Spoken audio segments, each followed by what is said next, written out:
बिस्मिल्लाहिर्रहमानिर्रहीम। कल्लत हीलती अंत वसीलती अदरिकनी या रसूलल्लाह सल्लल्लाहु अलैहि वसल्लम। Beggars can't be choosers. भीख मांगने वाले इंतखाब करने वाले नहीं होते। मैं हूँ प्रोफेसर मोहम्मद मुनीर कादरी। ज़ीब का नाजरीन, इल्मुल इक्तिसाद के माहरीन इस बात पर मुत्फिक हैं कि जिस भी कौम में भीख मांगना आम हो जाए, मांगने वाले बकारी जगह जगह आम हो जाए, जैसे हमारे मुल्क में है, आप कहीं भी किसी भी जगह पर खड़े हो जाएं तो इर्द गिर्द एक जमघटा लग जाता है मांगने वालों का। तो भीख मांगने वालों की तादाद ज़्यादा हो जाए तो उस मुआशरे में बहुत सी खराबियाँ, खामियाँ, कजियाँ होती हैं और मुआशरा ख़तरनाक नताइज का सामना करता है। तो उन्होंने 6 बड़ी ख़तरनाक बुराइयां पैदा की हैं कि जिस मुआशरे में मांगने वाले ज़्यादा हो जाएं तो हमने कौम को बकारी नहीं बनाना। एक हदीस में तो मांगने वाले, बिला वजह मांगने वाले को मलऊन करार दिया गया है और ताजदार कायनात सल्लल्लाहु अलैहि वसल्लम ने मांगने को जिल्लत करार दिया है। इज्जत, अजमत, तमकनत कसबे हलाल में है, मेहनत में है, सही में है, कोशिश में है। तो जिस मुआशरे में मांगने वाले आम हो जाएं, 6 खतरनाक तरीन बुराइयां, खराबियां पैदा हो जाती हैं। पहली उसमें है कि कौम की दौलत रोज बरोज घटती है। जिस मांगने वाले ज्यादा हो जाए, मांगने हर तरफ आप देखें मांगने वाले ही हैं, तो वो दौलत बढ़ती नहीं। दौलत बढ़ती है तब जब लोग कमाने वाले ज़्यादा हों, मेहनत करने वाले ज़्यादा हों, जिद्दोजहद करने वाले, हाथों से काम करने वाले ज़्यादा हों, फिर दौलत बढ़ती है। हदीस में है हाथ 3 होते हैं। एक दस्ते इलाही जो सबसे बड़ा हाथ है, एक दस्ते दहिंदा देने वाला हाथ, वो देने वाला हाथ ऊपर होता है, और तीसरा दस्ते गरिंदा लेने वाला हाथ, और इसको बदतरीन हाथ करार दिया गया है।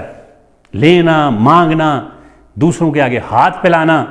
उस शख्स की जो मांगने वाला सबसे पहले चीज बेचता है वो इज्जत नफ्स बेचता है। तो अगर लोगों की अक्सरियत ज्यादा मांगने वाली हो जाए तो फिर वो क्या, भीख मांगने वाले, उनकी इज्जत नफ्स खत्म हो जाती है। उस कौम में याद रख लें दौलत की शदीद कमी हो जाती है। दूसरे नंबर पर दौलत के साथ साथ उस कौम में ताकत भी कम हो जाती है। ताकत कमाने में, जिद्दोजहद करने में, दिन रात एक करने में, अपने जिस्म को मुसलसल हरकत में लाने से होती है। और जो कमाने के लिए, कुछ करने के लिए उठता है, उसका दिमाग काम करता है, जिस्म काम करता है, वो नए नए मंसूबे, प्रोग्राम, ख्यालात सोचता है, नई स्कीमें बनाता है, काम करता है, नए नए ख्यालात उसके अंदर जन्म लेते हैं और फिर वो नई नई इख्तरात, ईजादात, इंकशाफात करता है जो उस मुआशरे के लिए ताकत का, कुव्वत का ज़रिया बनते हैं। तो जिस मुआशरे में आप समझें कि भीख ज़्यादा होगी, मांगने वाले बढ़ते जाएं, तो दौलत के साथ साथ उस मुआशरे की ताकत भी कम हो जाती है, ज़ायल हो जाती है। बल्कि फिर उस मुआशरे में सही और मेहनत की आदत रोज़ बरोज़ रूबा ज़वाल हो जाती है। जहाँ मांगने वाले ज़्यादा होते जाएं तो वहाँ कोशिश, जिद्दोजहद, मुशक्क़त, याद रखें जो मुशक्क़त नहीं उठाता उसे ज़िल्लत और नदामत उठानी पड़ती है। तो दुनिया में कोई भी शख्स है जिसने कोई मकाम, मर्तबा, इज़्ज़त पाया है, वो मुशक्क़त के बगैर नहीं, दिक्कत के बगैर नहीं, मुश्किलात के बगैर नहीं। तो जहाँ मांगने वाले ज़्यादा होंगे वहाँ सही कोशिश, जिद्दोजहद, मेहनत की कमी हो जाती है और मुआशरा रूबा ज़वाल होना शुरू हो जाता है। इसलिए मांगने वालों की हौसला शिक नहीं करनी चाहिए, बल्कि जो मुस्तहिक तरीन है उनके अलावा हर शख्स को रग़बत दिलानी चाहिए कि वो काम करे। काम में इज़्ज़त है। और चाइना में कहते हैं अगर तुम्हारे 2 हाथ सलामत है तो तुम दोज़ख को भी जन्नत बना सकते हो। तो अगर आपके हाथ सलामत हों तो फिर मेहनत करनी चाहिए। नबी अकरम सल्लल्लाहु अलैहि वसल्लम को मामूली शख्स भी आता था तो उसे काम की तरगीब देते थे, मेहनत की तरगीब देते थे। और कसबे हलाल अल्लाह का दोस्त करार दिया था, जो कसबे हलाल यानी हलाल तरीके से रोज़ी कमाता है। फिर जिस मुआशरे में मांगने वाले ज़्यादा हों, वहाँ काहल और फाका मस लोगों की तादाद बढ़ती है। काहली, सुस्ती, निकम्मापन, आराम तलबी, ऐश कोशी वो लोगों का वतीरा बन जाता है। लोग काम नहीं करते, वो बस मांगने को ही अपना फितरत जबिलत बना लेते हैं। तो हड हरामों की अक्सरियत हो जाती है, काहलों सुस्तों की अक्सरियत हो जाती है। वो काम नहीं करते, वो आराम को आर नहीं समझते, बस वो काम के चोर होते हैं। तो जहाँ काम चोरी हो ज़्यादा हो जाए, वो मुआशरा भी फिर ज़िल्लत और रसवाई की तरफ बढ़ना शुरू हो जाता है। फिर जिस मांगने वाले में बेहयाई और बेहमीती की तरक्की होती है, याद रख लें। मांगने वाले बढ़ते जाएं तो उस मुआशरे में फिर शर्म व हया ख़त्म हो जाएगी।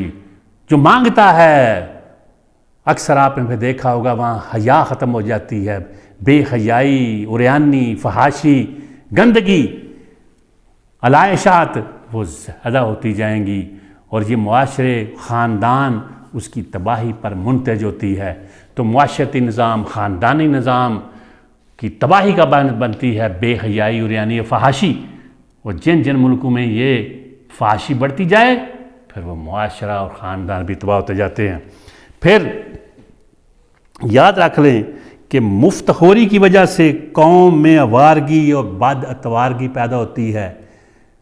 भीख मांगने वाले क्या मुफ्त हो रहे, वो मुफ्त में चीज़ें मिल जाएं, आराम तलबी से मिल जाएं, बिना कोशिश के मिल जाएं, तो आवारा लोगों के बढ़ते जाते हैं। बद तवार, बद मजाज लोग, बद सलीका लोग वो बढ़ते जाते हैं। नतीजतन क्या होता है, वो मुआशरा ही तबाह हो जाता है, मुआशरे का ही नुकसान होता है। मुआशरे के अंदर ही तरह तरह की खराबियाँ, खामियाँ पैदा होती हैं। और आखिर में अगर हम तरक्की करना चाहते हैं तो फिर इस चीज़ को अपनाना होगा कि वर्क इज़ वर्शिप इटसेल्फ। काम खुद ही इबादत है। काम काम और बस काम, और अपने ऊपर कर लें आराम को हराम, हराम और बस हराम। वमा तौफीकी इल्ला बिल्लाह।